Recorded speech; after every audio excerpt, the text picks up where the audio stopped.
ಎಲ್ಲರಿಗೂ ನಮಸ್ಕಾರ. ನಾನು ನಿಮ್ಮೆಲ್ಲರ ಗೆಳತಿ ಸಹನಾ. ಇವತ್ತಿನ ಸಿಂಪಲ್ ಆದಂಥ ರೆಸಿಪಿ ಹಾಫ್ ಬಾಯ್ಲ್ಡ್ ಎಗ್ ಕರಿನ ಹೇಗೆ ಮಾಡೋದು, ಇದಕ್ಕೆಲ್ಲ ಏನೆಲ್ಲ ಸಾಮಗ್ರಿಗಳು ಬೇಕಾಗಿದೆ ಅಂತ ಹೇಳಿ ತಿಳಿಸ್ಕೊಡ್ತಾ ಇದ್ದೀನಿ. ಫಸ್ಟಿಗೆ 1 ಸ್ಪೂನಷ್ಟು ಚೆನ್ನಾಗಿ ಹುರಿದಿಟ್ಕೊಂಡಿರುವಂಥ ಧನಿಯಾ ಕಾಳು, ಅರ್ಧ ಸ್ಪೂನಷ್ಟು ಮೆಣಸು ಕಾಳು, ಹಾಗೆಯೇ ಸಾಸಿವೆ ಮತ್ತು ಮೆಂತ್ಯ ಕಾಳು ಸ್ವಲ್ಪ ಹುರಿದಿಟ್ಕೊಂಡಿದ್ದೀನಿ, ಹಸಿ ಶುಂಠಿ ಮತ್ತು ಈರುಳ್ಳಿ, ಕೊತ್ತಂಬರಿ ಸೊಪ್ಪು ಒಂದು ಸ್ವಲ್ಪ, 1 ಕಪ್ಪಷ್ಟು ಕಾಯಿ ತುರಿ, ಅರಿಶಿನ ಒಂದು ಅರ್ಧ ಸ್ಪೂನಷ್ಟು, 7-8 ಬ್ಯಾಡಗೆ ಮೆಣಸಿನ್ಕಾಯಿನ ತೊಗೊಂಡಿದ್ದೀನಿ.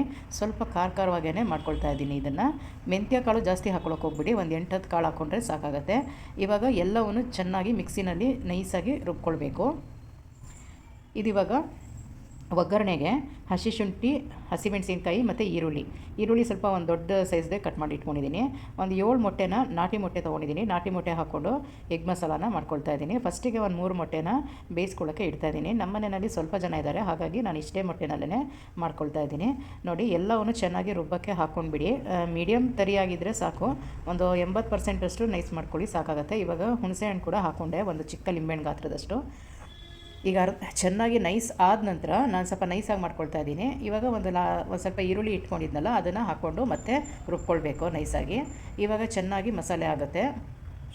ತರ್ತರಿಯಾಗೂ ಮಾಡ್ಬೋದು, ನೈಸಾಗೂ ಮಾಡ್ಬೋದು. ಇವಾಗ ಒಂದು ಫ್ರೈ ತವಾನಲ್ಲಿ ಸ್ವಲ್ಪ ಎಣ್ಣೆ ಹಾಕ್ಕೊಂಡಿದ್ದೀನಿ. ಎಣ್ಣೆ ಹಾಕ್ಕೊಂಡು ಒಂದು ಮೊಟ್ಟೆನ ಈ ಥರ ಒಡೆದು ಹಾಕ್ಕೊಳ್ಳಿ. ಚಿಕ್ಕ ಮೀಡಿಯಮ್ ಊರಿನಲ್ಲೇ ಇಟ್ಕೊಳ್ಳಿ. ಇದು ಕೆಳಭಾಗದಲ್ಲಿ ಚೆನ್ನಾಗಿ ಫ್ರೈ ಆದ ನಂತರ ಇದನ್ನು ಒಂದು ಸೈಡ್ನಲ್ಲಿ ತೆಗೆದಿಟ್ಕೊಳ್ತಾ ಇದ್ದೀನಿ. ಈಗ ನೋಡಿ, ಚೆನ್ನಾಗಿ ಫ್ರೈ ಆಗಿದೆ ಕೆಳಗಡೆಯಿಂದ. ಇದಕ್ಕೆ ಸ್ವಲ್ಪ ಉಪ್ಪು ಖಾರ ಹಾಕ್ಕೊಂಡಿದ್ದೀನಿ. ಹೀಗೇ 3 ಮೊಟ್ಟೆನ ಇದಕ್ಕೆ ಹಾಕ್ಕೊಂಡು ಹಾಫ್ ಬಾಯ್ಲ್ಡ್ ಮಾಡ್ಕೊಳ್ತಾ ಇದ್ದೀನಿ. ಹಾಫ್ ಬಾಯ್ಲ್ಡ್ ಮಾಡಿ ಒಂದು ಸೈಡ್ನಲ್ಲಿ ಇಟ್ಕೊಳ್ತಾ ಇದ್ದೀನಿ. 3 ಮೊಟ್ಟೆ ಬೇಯಿಸಿರೋದು, 3 ಮೊಟ್ಟೆ ಹಾಫ್ ಬಾಯ್ಲ್ಡು. ಇವಾಗ ನೋಡಿ, ಒಂದು ಬಾಣಲೆನಲ್ಲಿ ಒಂದು ಪಾತ್ರೆ ಅಥವಾ ಬಾಣಲೆ ತೊಗೋಬೋದು. ಈಗ ಒಂದು 2 ಸ್ಪೂನಷ್ಟು ಕೊಬ್ಬರಿ ಎಣ್ಣೆ ಹಾಕ್ಕೊಂಡಿದ್ದೀನಿ. ಹಸಿ ಶುಂಠಿ ಮತ್ತು ಹಸಿಮೆಣಸಿನ್ಕಾಯಿ, ಈರುಳ್ಳಿ ಇದಿಷ್ಟನ್ನು ಹಾಕ್ಕೊಂಡು ಒಂದು ಮೀಡಿಯಮ್ ಊರಿನಲ್ಲಿ ಚಿಕ್ಕದಾಗೆ ಕಂದು ಬಣ್ಣ ಬರೋವರೆಗೂ ಚೆನ್ನಾಗಿ ಫ್ರೈ ಮಾಡ್ಕೊಳ್ಳಿ. ನಂತರ ಇದಕ್ಕೆ ರುಬ್ಬಿಟ್ಕೊಂಡಿದ್ದಂಥ ಮಸಾಲೆನ ಹಾಕ್ಕೊಳ್ತಾ ಇದ್ದೀನಿ. 1.5 ಕಪ್ಪಷ್ಟು ನೀರನ್ನು ಹಾಕ್ಕೊಂಡಿದ್ದೀನಿ. ಜಾಸ್ತಿ ನೀರು ಬೇಡ, ತುಂಬ ಗಟ್ಟಿಯಾಗಿಯೂ ಮಾಡಬಾರ್ದು, ತುಂಬ ತೆಳುವಾಗಿಯೂ ಮಾಡಬಾರ್ದು. ಇವಾಗ ಇದಕ್ಕೆ ನಾನು ಚೆನ್ನಾಗಿ ಕುದಿ ಬಂದ ನಂತರ ಒಂದು ಸ್ವಲ್ಪ ಉಪ್ಪು ಕೂಡ ಸೇರಿಸ್ಕೊಂಡಿದ್ದೀನಿ. ಈಗ ನೋಡಿ, ಮೊಟ್ಟೆ ಚೆನ್ನಾಗಿ ಬೆಂದಿದೆ.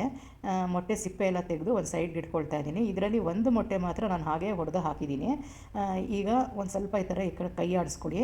ಅದು ಎಗ್ ಬುರ್ಜಿ ಟೈಪ್ ಆಗುತ್ತೆ. ಆ ಮಸಾಲೆ ಒಳಗಡೆ ಸ್ವಲ್ಪ ಗ್ರೇವಿ ಚೆನ್ನಾಗಾಗುತ್ತೆ, ಟೇಸ್ಟಾಗುತ್ತೆ. ನೋಡಿ, ಈ ಥರ ಎಲ್ಲ ಗಂಟಾಗಿ ಚೆನ್ನಾಗಿ ಬರುತ್ತೆ. ಅದಕ್ಕೋಸ್ಕರ 1 ಮೊಟ್ಟೆ ಈ ಥರ ಹೊಡೆದು ಹಾಕ್ಕೊಳ್ತಾ ಇದ್ದೀನಿ. ಈ ಕಡೆ ಸಿಪ್ಪೆ ಎಲ್ಲ ಸುಲಿದಿಟ್ಕೊಂಡಿದ್ದೀನಿ.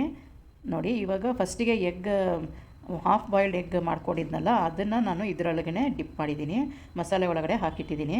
ಸೊ ಇವಾಗ ಇದನ್ನು ಈ ಥರ ಒಂದು ಚಾಕುವಿಂದ ಈ ಥರ ಕಟ್ ಮಾಡಿ ಇಟ್ಕೊಳ್ತಾ ಇದ್ದೀನಿ. ಇದನ್ನು ಇವಾಗ ಮಸಾಲೆ ಜೊತೆಗೇ ಹಾಕ್ಕೊಳ್ಬೇಕು.